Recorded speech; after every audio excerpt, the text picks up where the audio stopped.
You ask Tiger to solve. This deals with linear equations with one unknown.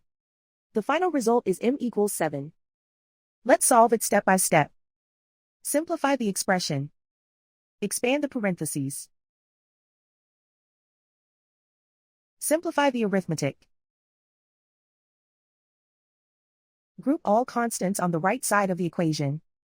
Subtract 25 from both sides. Simplify the arithmetic.